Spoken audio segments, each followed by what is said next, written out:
Baik, Bismillahirrahmanirrahim. Assalamualaikum warahmatullahi wabarakatuh. Perkenalkan, kami dari tim satu yang diketuai oleh teman saya, Muhammad Hakim Alirsyad. Di sini kami akan menjelaskan web perpustakaan yang sudah kami buat sebelumnya. Perkenalkan, nama saya Muhammad Alvin Alfarizi dari jurusan S1 Teknik Telekomunikasi dan saya mengerjakan bagian back-end dari perpustakaan ini. Lanjut. Lalu selanjutnya saya mau kabar saya sebagai ketua dari tim satu ini. Saya mengerjakan back-end login logout dan juga mengerjakan agar front end ini dapat tersambung ke back-end. Selanjutnya. Oke, selanjutnya saya Muhammad Rafi Gunawan dari jurusan S1 Teknik Telekomunikasi. Bagian di proyek kali ini saya sebagai front end dan sebagai dockerisasi proyek ini. Oke, selanjutnya. Saya Aaron Joseph Dembani dari S1 Rekayasa Perangkat Lunak. Saya berpartisipasi dalam pembentukan perpustakaan ini di bidang backend. Selanjutnya. Saya Sandrina Eka Putri. Di sini saya mengerjakan bagian front end yang menu admin dan membantu membuat HackMD. Halo, saya Joni Rahma Putri. Saya dari S1 Teknik Telekomunikasi. Untuk bagian proyek kali ini saya bagian dari front end yaitu mengerjakan landing page dan detail book. Baik, terima kasih atas perkenalannya. Langsung saja kita ke fitur dari web perpustakaan ini. Untuk landing page pertama di bagian login di sini kita akan ditampilkan beberapa display buku, mungkin bisa di-scroll. Beberapa display buku dan juga bagian bawahnya ada list buku-buku yang tersedia. Lalu lanjut kita ke fitur loginnya dulu. Untuk login sendiri di sini kita bisa login sebagai user dan admin. Kita login ke admin dulu.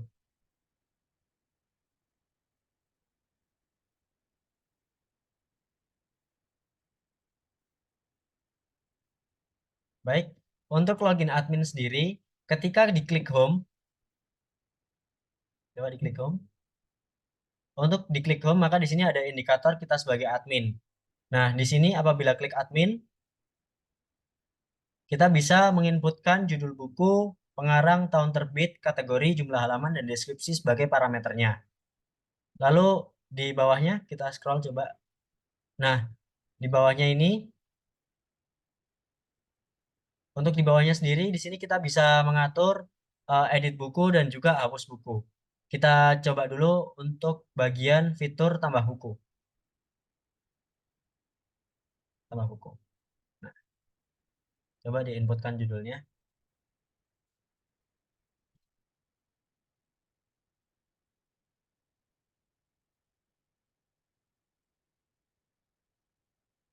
Di sini kita bisa input tahun terbit juga dan sudah bisa ke direct ke kalender, lalu ke kategorinya, ke jumlah halamannya,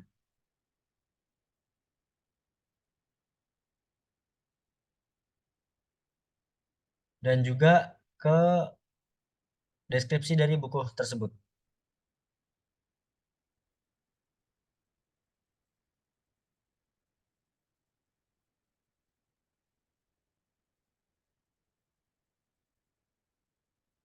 Lalu kita bisa menginputkan covernya juga. Nah, di sini kita setting untuk status bukunya kita setting ke available. Lalu simpan. Maka secara otomatis buku akan terinput di bagian daftar buku. Nah, di sini misalnya kita mau login sebagai user dulu. Di logout dulu, lalu kita login sebagai user.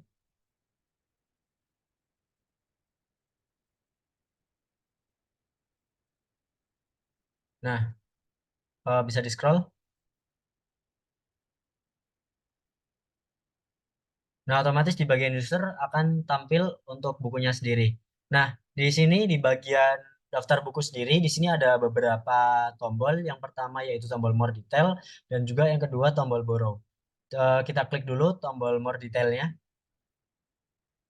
Nah, apabila kita bisa sudah terklik tombol more detailnya, maka di sini kita akan dilihatkan kepada parameter-parameter tadi yang sudah diinputkan, dan juga kita bisa meminjam buku. Coba dipinjam. Nah, scroll ke bawah. Nah, maka di sini status buku akan berubah menjadi unavailable. Coba kita klik ke more detail. Nah, di bagian status peminjaman juga akan terklik not available. Nah, di sini apabila kita meminjam buku, maka tombolnya akan berubah menjadi tombol return. Nah, apabila kita ingin mengembalikan buku juga bisa, misalnya dari depan tadi, Mas. Eh, ya, dari depan, di return. Nah, coba scroll.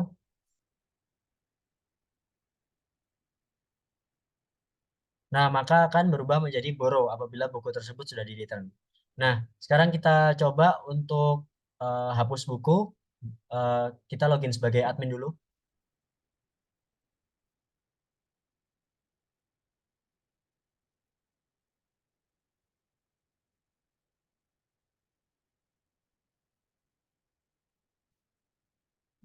Nah, di sini kan ada list bukunya.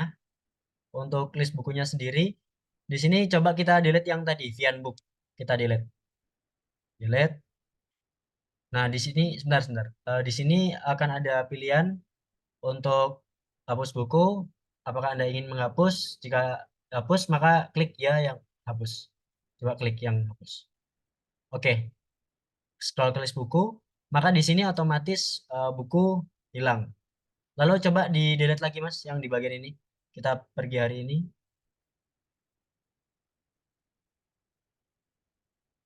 Akan di direct lagi. Ya, hapus.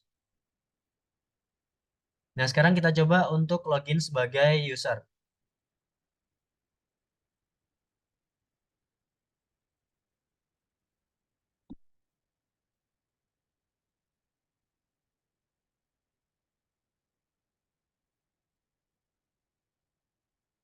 Nah, coba.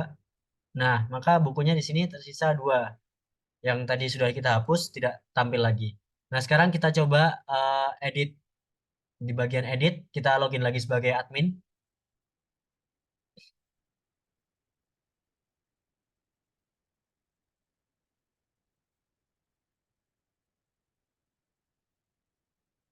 Nah, kita coba ke fitur editnya di sini.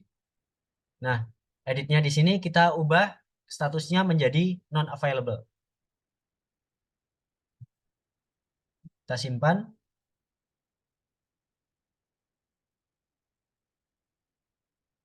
Lalu kita direct juga di sini, maka di list bukunya juga akan berubah menjadi not available. Sekarang kita direct ke login user.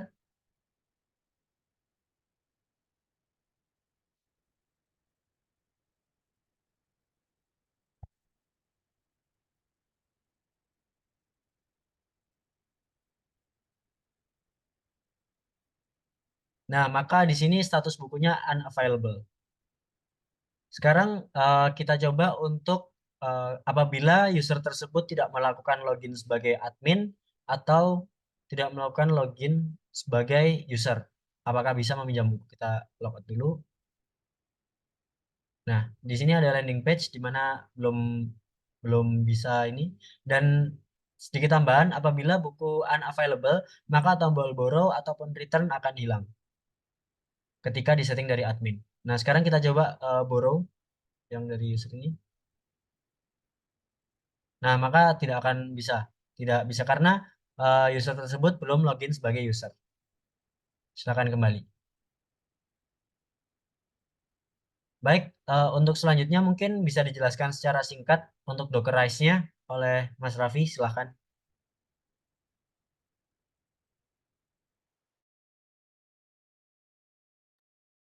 Oke, selanjutnya untuk Dockerize-nya, kita udah bisa mengakses apa namanya image-nya. Oh, oke, pertamanya dari Docker desktop-nya dulu aja. Mungkin saya udah buat kontainernya. Nah, di sini kita bisa akses di port 8001. Kita klik aja. Nah, muncul ya di sini di localhost 8001. Lalu untuk image-nya sendiri, bentar, bisa kita akses di ini. Sudah terhubung di Docker Hub-nya. Nah, di sini. Nah, mungkin sekian penjelasan dari Docker Hub-nya. Lanjut lagi ke Alfian. Baik, untuk fitur-fitur di perpustakaan tadi sudah bisa berjalan dengan lancar dan juga dockerisasinya juga bisa terdeploy dengan baik. Maka akan kami akhiri untuk presentasi kali ini. Terima kasih untuk audiens yang sudah menyaksikan dan mohon maaf apabila banyak kekurangan. Sekian, terima kasih. Wassalamualaikum warahmatullahi wabarakatuh.